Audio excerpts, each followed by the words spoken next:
समाजात घडणाऱ्या घटना पाहण्यासाठी निर्भीड निष्पक्ष चॅनल म्हणजे संपादक संजय कारंडे यांचं अजिंक्यतारा न्यूज चॅनल.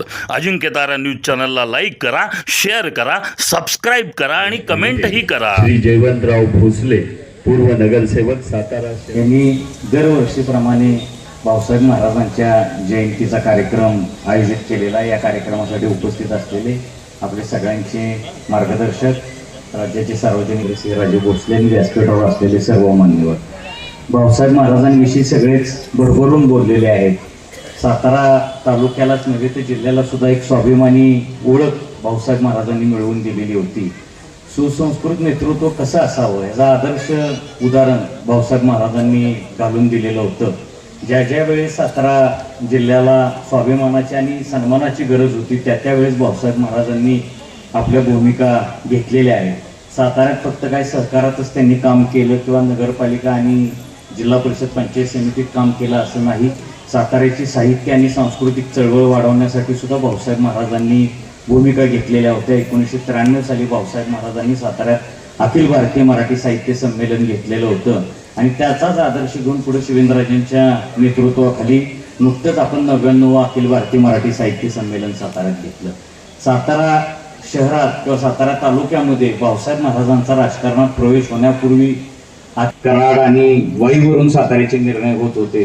भाऊसाहेब महाराज राजकारणात आल्यापासून साताऱ्याचे निर्णय हे साताऱ्यातून किंबहुना महाराष्ट्राचे निर्णय सुद्धा साताऱ्यातून व्हावे लागले.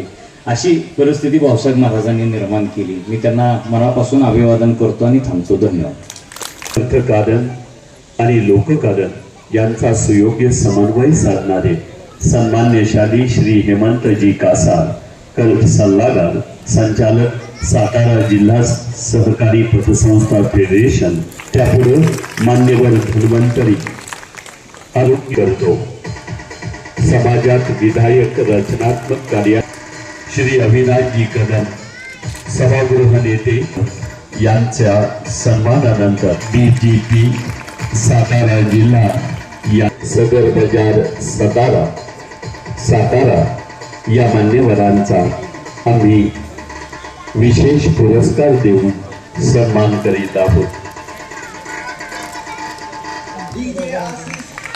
ग्रामीण उत्तम विचार दुसऱ्यांस द्यावा या सन्माननीय मान्यवरांचा. त्या पुढील अनुक्रमात श्रीयुत रामभाऊ जगदाळे, माजी परिषद सातारा. पुढील अनुक्रमात सन्मान्यशाली श्री चेअरमन सातारा जिल्हा मध्यवर्ती सहकारी बँक लिमिटेड या सन्माननीयांचा गौरव.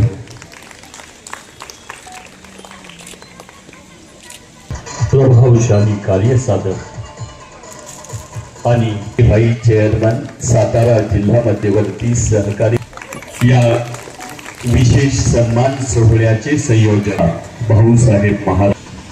छत्रपती कैलासवासी अभयसिंहराजे भोसले भाऊसाहेब महाराज यांच्या जयंतीच्या निमित्तानं आज आपण सगळेजण इथं एकत्र प्रकाश बडेकर अण्णांच्या निमंत्रणावर हा कार्यक्रम आणि या सत्कार समारंभासाठी प्रामुख्याने साताऱ्यातील सर्व भाऊसाहेब महाराजांचे जुने सहकारी यांचा सत्कार सोहळा आज प्रकाश बडेकरांनी, बडेकर कुटुंबियांनी इथं घेतला. त्याच्यासाठी आपण सर्वजण इथं उपस्थित आहोत. समोर बसलेल्या सगळ्यांचं मी सर्वप्रथम आणि महाराजांच्या या जयंती उपस्थित असणारे आपले मान्य भाऊसाहेब महाराजांचे जुने सहकारी आणि जिल्हा परिषदचे माजी उपाध्यक्ष चंद्रकांत अप्पा जाधव, त्याचबरोबर हरीशजी पाटणे, आपले पत्रकार संघटनेचे अध्यक्ष, त्याचबरोबर विनोदजी कुलकर्णी, माझे मित्र, पुण्यनगरीचे संपादक आणि आपल्या नुकत्याच झालेल्या साहित्य संमेलनाचे कार्य अध्यक्ष आणि त्याचबरोबर मान्य अनिलजी देसाई, जिल्हा बँकेचे व्हाईस चेअरमन, मान्य सौरभबाबा शिंदे, पंचायत समिती जावळी, आपल्या पंचायत समितीचे सभापती सरकारी साहेब, आपले जिल्हा बँकेचे CEO अविनाशजी कदम, आपले सातारा नगरपालिकेचे विद्यमान नगरसेवक आणि माजी उपनगराध्यक्ष, त्याचबरोबर आपल्या नगरसेविका बडेकरताई, जेवणदादा भोसले, बुद्धे साहेब, आपले OSD, समोर बसलेले कासार साहेब, संजूला जरा विचारायला त्याचं हाय माझ्यावर प्रेम चिडलेला असतोय पण चालतंय, प्रेमामध्ये जरा चिडणं हे अलाउड आहे. DIS मुल्ला वकील साहेब, दिलीपराव, सगळेच आता दादा ढोणे, रामभाऊ साठे, जाधव सर, सगळी आता मान्यवर आहेत. आता रवी आप्पा वगैरे सगळी तिथे आहेत, मोहिते साहेब आहेत. सगळ्यांचं व्यंकटले सगळ्यात महत्वाचा जे काय म्हणायचं, महाराजांचं सगळ्यात मोठा कॉन्टॅक्ट असला तो गुलाब. बाकी ज्यांचे कॉन्टॅक्ट कमी असायचे, गुलाबचाच कॉन्टॅक्ट जास्त असायचा. आणि सगळेच सर्व माझ्या माता भगिनी आणि मागं सुद्धा बसलेले सर्व सुरेशराव टिळेकर, चावरे साहेब, सगळ्यांचं या निमित्तानं इथं स्वागत करतो. अण्णांचा एक मी दरवर्षी ते महाराजांच्या जयंतीला, पुण्यतिथीला कार्यक्रम घेत असतात. काही जेवणाचा, काही ठिकाणी साहित्य वाटपाचा. ह्या वेळेला त्यांनी हा सगळ्यांचा सत्कार इथं घ्यावा. सगळे जुने त्यांच्या बरोबरचे मोने साहेब इथं उपस्थित आहेत. अशोक मोनेंचं नाव राहिलं घ्यायचं. मोने साहेब इथं उपस्थित आहेत. डॉक्टर घेऊन गेले, त्यांचं बाळं रडायला लागली की त्यांना जायला लागतं, पर्याय नसतो त्यांना. ते सगळी एवढी बाळं आहेत त्यांच्याकडे, ते काय थांबत नाहीत. वेळ झाला की ते काय थांबत नाहीत. पंतप्रधान येणार असले तरी त्यांची एकदा तिथं बाळ रडायला लागली त्यासाठी थांबत नाही. त्यामुळे डॉक्टर लालासाहेबांना सगळेच येऊन गेले. पण आज महाराजांच्या जयंतीच्या निमित्तानं अण्णांनी एक कार्यक्रम घेतला आणि जुन्या सगळ्यांना एकत्र आणण्याचं त्यांनी काम केलं. एक अतिशय चांगली गोष्ट आहे. या निमित्तानं सगळ्यांच्या गाठीभेटी, सगळ्यांचं चार शब्द एकमेकाची चर्चा होती आणि जुन्या आठवणी काही ज्या असतात त्या सुद्धा या निमित्तानं जाग्या होत्या. ती वस्तुस्थिती आहे.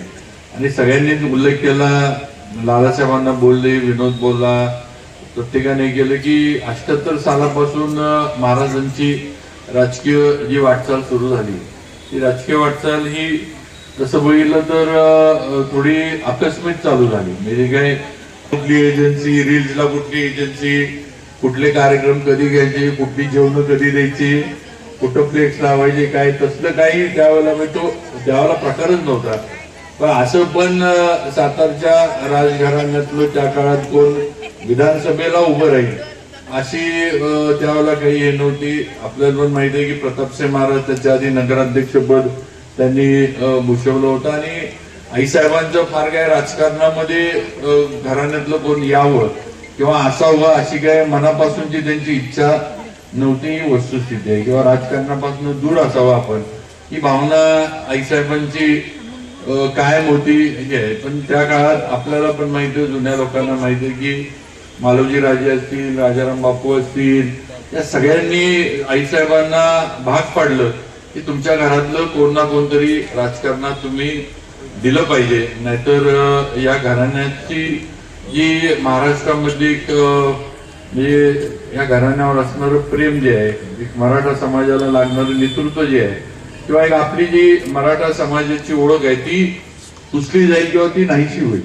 आणि त्या ह्याच्यातनं त्या काळात मला वाटतं जनता पार्टीतनं पहिली उमेदवारी राजाराम बापूंनी महाराजांना दिली. राजाराम बापू त्यावेळेला जनता पार्टीचे अध्यक्ष होते आणि त्यावेळेला मला वाटतं त्यांनी थोडी फारकत ही काँग्रेस बरोबर त्या काळात घेतली होती.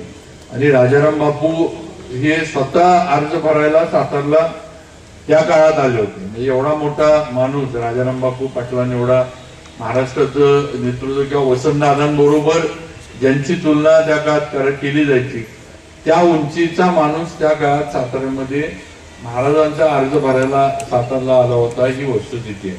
आणि मालोजीराजे फलटणचे आपले, त्यांनी आईसाहेबांना फार केलं की कुणी ना कुणी तुमच्या घरातलं राजकारणात द्या.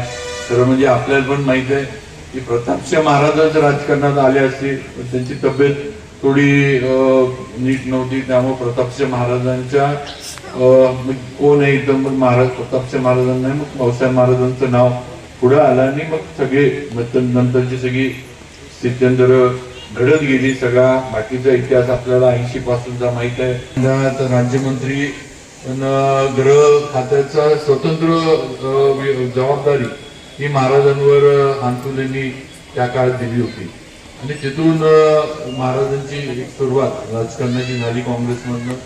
नंतर सहकार मंत्री, काही दिवस ग्रामविकास मंत्री, त्याचा उल्लेख अण्णांनी केला की त्यावेळेला कडा खातं एक होतं, जी इरिगेशनचं जी काही कामं चालायची ती त्या कडा खात्याच्या माध्यमातून चालायची. ते होतं काही दिवस. पणन सहकार्य तर अनेक वर्ष राहिलं. अशी सगळी स्थित्यंतर वाटचाल महाराजांची झाली. लोकसभा महाराजांनी पवार साहेबांच्या आग्रहाखातर खरं म्हणजे लढवली.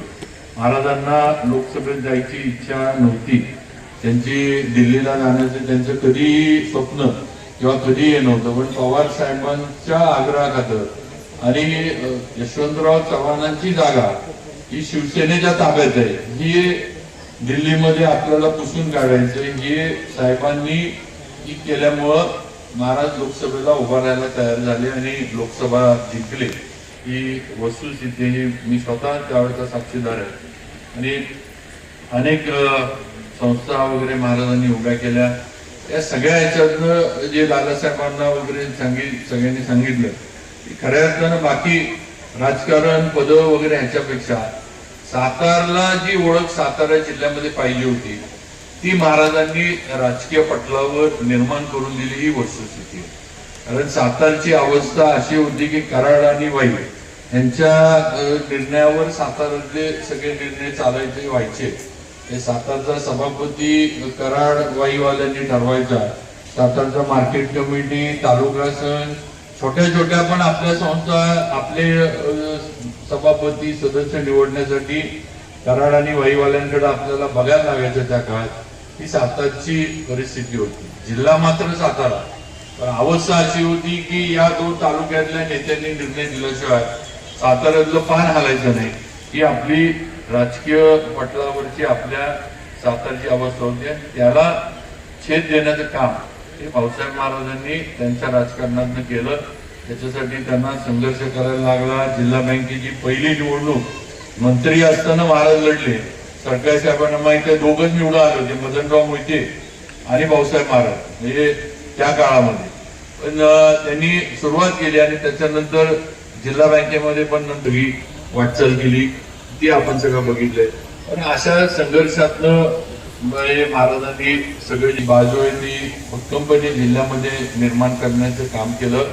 आणि म्हणून आज आपण जर सातारची परिस्थिती बघितली तर आपण सगळेजण बघतोय की आज सातारचा विचार घेतल्याशिवाय जिल्ह्यामध्ये निर्णय होत नाही. एवढी ताकद सातारची जिल्ह्यामध्ये राजकीय ह्याच्यामध्ये आज झाले. कुठल्याही पक्ष असू दे, राष्ट्रवादी असू दे, भाजपमध्ये मी आहे किंवा अन्य सगळीकडे जर बघितलं तर सातारचा दबदबा हा सगळ्या राजकीय यांच्यावर मोठ्या प्रमाणावर आहे. ही वस्तुस्थिती आणि हे भाऊसाहेब महाराजांच्या या सगळ्या कारकिर्दीमुळं सातारच्यासाठी घडलं, सातारसाठी झालं. ही वस्तुस्थिती आहे.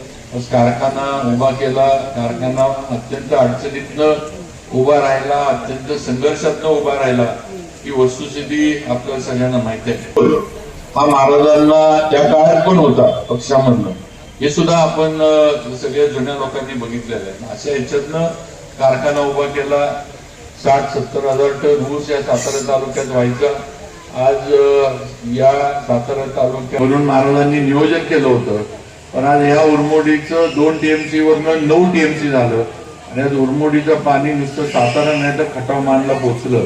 म्हणून आज एवढं दूरदृष्टीचं नेतृत्व महाराजांचं होतं. अतिशय कमी वयामध्ये अचानक ते आपल्यातनं गेले आणि ते नुकसान आमचं कुटुंबाचं नाही तर माझं स्पष्ट मत आहे की सातारा जिल्ह्यानं होणारा मुख्यमंत्री महाराजांच्या रूपातनं जो होता तो गमावला. ही वस्तुस्थिती आहे.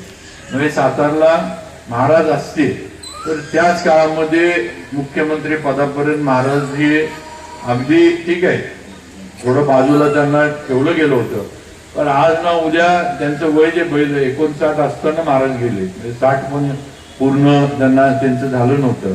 पण एवढं असताना अगदी म्हणजे नुसतं कुटुंबाचं नुकसान नाही तर या जिल्ह्याचं नुकसान महाराजांच्या निधनामुळे झालं ही वस्तुस्थिती आहे. जर महाराज असते तर ह्या जिल्ह्याची परिस्थिती आपण जसं लातूर, बारामती, कारण शेवटी एक लक्षात घ्या, सत्ता असल्यावर कामं ही जलद गतीनं होतात ही वस्तुस्थिती आहे. आज माझ्याकडे मंत्रीपद आहे, मी आमदार म्हणून आता गेले 25 वर्ष, आता ही माझी 5वी टर्म आहे, मी कामं करतोय. पण आमदार असताना कामाला जो जोर लागतो आणि मंत्री असताना जो कामाला जोर लागतो यात जमीन आसमानचा फरक आहे. हे जी कामं आपल्या मतदारसंघासाठी, आपल्या शहरासाठी किंवा आपल्या जिल्ह्यासाठी, मी नुसतं मतदारसंघापुरतं बोलणार नाही, तर जिल्ह्यासाठी जी आपल्याला करायची ती ज्या पद्धतीनं यंत्रणा आपल्याला म्हणजे या सगळ्या प्रकल्प मंजूर करण्यासाठी मंत्री म्हणून राबवून घेता येते, पळवता येते किंवा कामाला लावता येते, ती नुसतं आमदार म्हणून त्या पद्धतीनं करता येत नाही ही वस्तुस्थिती आहे. आणि म्हणून आज सातारचा जो चेहरामोहरा आता जर हळूहळू आपण जे एकत्र येऊन काम करतोय, बरेचसे आपले प्रकल्प सुरू झालेत, नवीन प्रकल्प होतात, रस्ते व्हायला लागलेत, कॉन्क्रीटचे रस्ते झालेत, टुरिझमच्या दृष्टीनं आपण वाटचाल सुरू केली आहे, IT पार्क. आता पूर्वीच महाराज जर मुख्यमंत्री पदापर्यंत पोहोचले असते तर हे पूर्वीच साताऱ्यामध्ये घडलं असतं ही वस्तुस्थिती आहे. दुर्दैवानं परमेश्वराला वेगळं काहीतरी नियोजन होतं त्यामुळे ते होऊ शकलं नाही. पण शेवटी काही गोष्टी म्हणजे काय म्हणायचं, देवावर सोडून द्यायच्या असतात. पण एक नक्की आहे की कार्यकर्त्यांचं नुकसान तर झालं, बाकीचं आहे, पण जिल्ह्याचं नुकसान महाराजांच्या आकस्मिक जाण्यामुळे 100% झालं. हे मी आज सुद्धा ठामपणे इथं उभं राहून सांगू शकतो आणि कधीही सांगेन. हे महाराज असते तर या जिल्ह्याची महाराष्ट्रात ओळख ही त्यांनी वेगळी अजून करून दाखवली असती ही वस्तुस्थिती आहे. पण ते होऊ शकलं नाही. तर आता आपण सगळेजण त्यांच्या नंतर काम करतोय. नेहमी आपण काय महाराजांचा स्वभाव, त्यांची काम करण्याची पद्धत, त्यांचं सगळं जे आहे त्याची सर काय तुम्हाला मला कोणाला येऊ शकणार नाही ही वस्तुस्थिती आहे. पण शेवटी त्यांचं जे एक मार्ग होता, त्यांचे जे एक स्वप्न होतं, त्यांच्या ज्या काही इच्छा होत्या त्या पूर्ण करण्यासाठी आपण सगळेजण प्रयत्न करू. आज कारखान्यावर त्यांचा फार जीव होता. हे कारखाना त्यांचं नेहमी असायचं की संस्था या तालुक्यासाठी आणि इथल्या शेतकऱ्यासाठी एक फार मोठं योगदान देणार आहे. आणि वस्तुस्थिती तीच आहे की आज कारखान्यामुळे या जिल्ह्यातला शेतकरी, या तालुक्यातला शेतकरी आज स्वतःच्या पायावर उभा राहिला, सक्षम झाला आणि मोठा झाला ही वस्तुस्थिती आहे. आज महाराजांना जाऊन आता मला वाटते 20 वर्ष नाही, कारण आता त्यांचं वय 82 असतं, म्हणजे असेल तर म्हणजे 22 वर्ष महाराजांना जाऊन झाले. 22 वर्षांमध्ये अजिंक्यतारा कारखाना आज सुद्धा म्हणजे आहे तिथं आहे, चांगल्या पद्धतीनं चाललाय. सभासदांना, शेतकऱ्यांना, कामगारांना न्याय देण्याचं काम ही संस्था करते. हे स्वप्न महाराजांचं महत्वाचं होतं. उरमोडी धरण झालं, दरवर्षी या उरमोडीचं पाणी सातारा शहराला येतं, शेतकऱ्यांना जातंय, खटाव मानला जातंय. हे स्वप्न, दूरदृष्टी जे आपण म्हणतो ही दूरदृष्टी होती. रस्ता करणं किंवा पाण्याची योजना करणं वगैरे हे दूरदृष्टी म्हणू शकत नाही, हे त्यावेळेला असणाऱ्या गरजा भागवू नये. पण असे प्रकल्प जे महाराजांनी उभे केले, जे पिढ्यानपिढ्या चालतील, ते आज सुद्धा सातारकरांसाठी उभे आहेत. ही वस्तुस्थिती आपण लक्षात घेतली पाहिजे. बाकी जास्त करण्यापेक्षा अण्णांचं आभार मानतो. सगळ्यांना त्यांनी इथं एकत्र बोलवलं, कारण आता कसं असेल किंवा राजकारणात असणारी त्यांच्या बोर्डाचं काम, जिल्हा परिषद गटाचं काम, हे ते ज्याच्या त्याच्यात जोतो म्हणजे अडकलेला असतो. तेव्हा अगदीच काय सगळ्यांना प्रत्येकाला भेटता येतं, प्रत्येकाचा हाल अहवाल विचारता येतो असं नाही. तर या निमित्तानं सगळी ग्रामीण भागातली, शहरातली सगळी जुनी भाऊसाहेब महाराजांच्या विचाराची अण्णांनी एकत्र आणली. त्या निमित्ताने एक चांगलं हा कार्यक्रम पण झाला महाराजांच्या जयंतीचा, आणि त्या निमित्तानं एक गेट टुगेदर पण झालं असं म्हणावं लागेल. त्याबद्दल अण्णांचं, त्यांच्या कुटुंबियांचं मी मनापासून आभार मानतो. आपल्या सर्वांच्या वतीनं भाऊसाहेब महाराजांच्या स्मृतीस अभिवादन करतो आणि त्यांच्या म्हणजे पावलावर पाऊल ठेवून आपल्याला सगळ्यांना हातात हात घालून कसं पुढे जाता येईल हा प्रयत्न आपण सगळेजण मिळून करत राहू. सातारसाठी जे आपल्याला चांगलं करता येईल, साताऱ्यासाठी जे सातारा पुढे नेण्यासाठी करता येईल ते आपल्या आता सरकार आपल्या विचाराचं आहे. आज एक ताकदीचा नेता आपल्या मागं खंबीरपणे उभा आहे आणि पूर्ण विकास कामाला सहकार्य करणारं नेतृत्व देवेंद्रजींचं आपल्या बरोबर आहे ही वस्तुस्थिती आहे. तेव्हा आता या सगळ्या याचा सातारला कसा फायदा होईल, या शहराला या जिल्ह्याला कसा फायदा होईल हा प्रयत्न आपला सगळ्यांचा आहे. माझा तर नक्कीच आहे. आज बरेच नवीन आपण प्रकल्प, काल सुद्धा गडकरी साहेब आले होते, त्यांना सुद्धा मी विनंती केली, म्हटलं साहेब आमचं आता रस्ते आमचे होऊ घातलेले आहेत, चालू आहेत. म्हटलं आता पुणा बँगलोर हायवे आणि गोवा हायवे हे दोन्ही हायवे आम्हाला टनलच्या माध्यमातून जोडायचे, त्याला तुम्ही मदत करा. हे आमचं उद्याचं गोवा म्हणजे हे नाही पण एक कनेक्टिव्हिटी ज्याला म्हणतो. आता आपल्याला कोकणात जायचं म्हटलं किंवा कुठेही जायचं म्हटलं तर आपल्याला घाटातनं खाली जाण्याशिवाय पर्याय नाही, त्याच्यामुळे वेळ जातो, वेग होतो. आज टेक्नॉलॉजी फार पुढची आली आहे, चांगल्या पद्धतीनं टनेलची कामं जलद गतीनं होतात. मी त्यांच्याकडं देवेंद्रजींकडं मागणी हीच केली की आता आम्हाला सातारा जिल्ह्यात म्हणजे आमचं सातारा असेल, जावळी असेल, महाबळेश्वर असेल, जिथनं तांत्रिकदृष्ट्या आपल्याला शक्य आहे तिथून आम्हाला बोगदा गोवा हायवेला आम्हाला काढून द्या. आम्ही तसा प्रस्ताव म्हणजे सर्वे करून आम्ही तयार केलाय, तो आम्ही तुमच्या पुढे ठेवतो. जो प्रस्ताव संयुक्तिक आणि जो व्यावहारिक वाटेल तो प्रस्ताव आपण मान्य करावा आणि त्याला आमच्या जिल्ह्यासाठी म्हणून मान्यता द्यावी. म्हणजे कनेक्टिव्हिटी या दोन विभागाची, जो आपला घाटमाता आहे आणि कोकण आहे, त्या दोन विभागाची सहजासहजी कनेक्टिव्हिटी आपल्याला करता येईल अशा पद्धतीचा हा एक महत्वाकांक्षी प्रकल्प आपण शासनाकडे सादर करतोय. त्याचं पुढं काय होतंय, कशा मान्यता मिळतात हे ज्या त्या वेळेला आपल्याला कळलंच. IT पार्कचं आता काम म्हणजे सगळ्या गोष्टी सगळे सोपस्कार आता पूर्ण झालेत. लवकरच त्या ठिकाणी आता डेव्हलपमेंट आपण तिथली जी आहे म्हणजे लेवलिंग करणं, प्लॉटिंग करणं, त्या ठिकाणी रस्ते, लाईट, त्या ठिकाणी लागणारी पाण्याची सोय सगळं आता MIDC कडनं आपण जे ते आता काम त्या ठिकाणी सुरू करतोय. आणि हे झाल्यानंतर या ठिकाणी पुण्याचे बाहेरचे IT इंडस्ट्री जी आहे ती इथं या 84 एकराच्या ह्याच्यात आणण्याचा आमचा प्रयत्न आहे. सध्या डेटा सेंटर याला फार मोठा म्हणजे एक भारताला आणि महाराष्ट्राला एक फार मोठं डेटा सेंटरला हे मिळालेलं आहे आणि फार मोठ्या प्रमाणावर इन्व्हेस्टमेंट डेटा सेंटरच्या ह्याच्यामध्ये यायला लागले.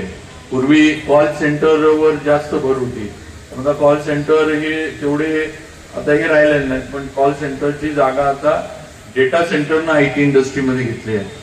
आणि उद्याच्या ह्याच्यामध्ये हे डेटा सेंटर जे भारतात येऊ पाहतात, महाराष्ट्रात येऊ पाहतात, ते सातारला कसे आणता येतील हा प्रयत्न नक्की या IT पार्कच्या माध्यमातून आहे. आपला दुसरा बोगदा जो आहे खंबाटकीचा तो पण साधारण जून-जुलैच्या पर्यंत ओपन होतोय. त्यामुळे जे घाटातनं आता यायला लागतंय ते पूर्णपणे आपलं जे ते घाटातनं येणं पूर्ण बंद होऊन जाईल. दोन्ही बोगदे आपले ओपन होतील. 10-15 मिनिटं तिथं आपले वाहतूक ट्रॅव्हल टाइम वाचत. आपल्याला आता मुंबई कनेक्टिंग लिंकमुळं आता आणखी सोपी झाली आहे.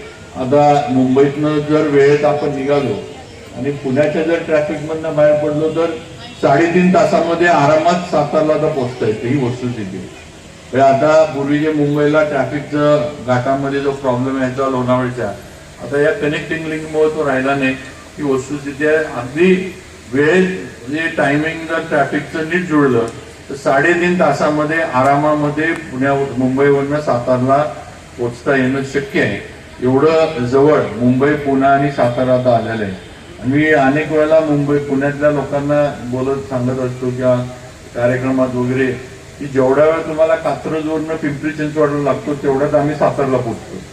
की पुण्यातल्या ट्रॅफिकची परिस्थिती, पुण्यातलं ट्रॅफिक हे भयानक आहे, आपण सगळेजण बघतोय. आणि तिथली सगळी जी काही इंडस्ट्रीमुळे सगळ्या ह्याच्यामुळे जी काही लोकसंख्या वाढली आहे, वाहनांची संख्या वाढली आहे, त्या मानानं नाही. त्यामुळं ट्रॅफिकचा प्रश्न तिथं नक्कीच राहणार आहे, पण फ्लायओव्हर चालले नवीन. आता माझ्याच विभागाकडनं 3 फार मोठे प्रकल्प, हे एलिव्हेटेड हायवे ज्याला म्हणतो आपण, त्याचे आपण करतोय. चाकण, शिक्रापूर, हडपसर, यवत आणि तळेगाव, हे 3 फार मोठे प्रकल्प गुड बेसिसवर तिथं आपण मंजूर करून आता त्याची सुरुवात केली आहे, की ज्याच्यामुळं हे ट्रॅफिक जे आहे ते जरा सुस्थितीत यावं.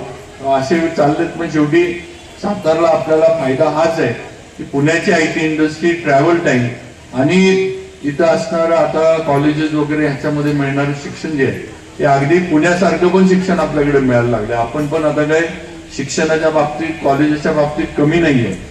आपण काय ठीक आहे, फार मोठे इमारती आपल्या नसतील, फार मोठ्या आपल्या नसतील, पण आपण काही कमी नाही आहे. चांगलं शिक्षण आपल्या मुला मुलींना इथं मिळतंय आणि त्या शिक्षणावर आपली मुलं मुली पुण्यामध्ये जाऊन नोकऱ्या करतात, ही वस्तुस्थिती. आणि म्हणून ही इकडं या IT इंडस्ट्रीच्या माध्यमातून यावी, पुण्याच्या इंडस्ट्री इकडे यावी हा प्रयत्न आहे. आणि त्याला सुद्धा देवेंद्रजींचं लक्ष आहे, सहकार्य आहे. नक्कीच एक चांगला सुसज्ज IT पार्क आपण तिथं उभा करतोय, त्याचा फायदा होईल. ही मार्केट कमिटीचं आता डेव्हलपमेंट किनवाडीमध्ये सुरू झाले. लवकरच आपण मंडई जी आहे ती इथला जो आपलं सगळं आहे ती तिथं गाडी आता पहिले ते बांधून आपण तिकडं हलवतोय. त्यामुळे इथला बाजार तिथं होईल. तिथं त्यांना बाजारामध्ये इथं जे काही ट्रॅफिकला गाड्या आणणं, ट्रक आणणं जे होतंय ते किनवाडी गेल्यानंतर तिथं त्या व्यवसायाला अजून चालना मिळेल, त्याची आपली तयारी चालू झाली आहे. अनेक वर्षाच्या संघर्षातनं किनवाडीची मार्केट कमिटीची जागा आपण घेतली, लालासाहेब होते. ते लालासाहेब असताना हे सुरू झालेलं. शेवटी आता त्यांचा मुलगा चेअरमन असताना ते पूर्णत्वाला आलं. मी खरंय आता विक्रम पवार तो चेअरमन असताना हे पूर्णत्वाला आलं, ही वस्तुस्थिती आहे. त्यामुळं असे नक्कीच मोठे प्रकल्प चालू आहे. पुढे सुद्धा कनेक्टिव्हिटी, कारण सगळ्या गोष्टी, हे रस्ते जेवढे चांगले होतील, कनेक्टिव्हिटी जेवढी चांगली होईल, तेवढं शहराची, जिल्ह्याची प्रगती ही म्हणजे गतीनं होणार आहे, ही वस्तुस्थिती. आणि म्हणून त्याप्रमाणे आपलं नियोजन सध्या चालू आहे आणि नक्की आपल्या युती सरकारच्या माध्यमातून ती आपण पूर्णत्वाला नेऊ. अण्णांचं मी मनापासून आभार मानतो. त्यांनी सगळ्यांना एकत्र येऊन सत्कार घेतले आणि सगळ्यांची त्या निमित्ताने एकत्र सगळ्यांना आणलं. त्याबद्दल अण्णांचे आणि त्यांच्या कुटुंबियांचे परत एकदा आपल्या सर्वांच्या वतीनं आभार मानतो आणि माझे 2 शब्द थांबवतो. जय हिंद, जय महाराष्ट्र.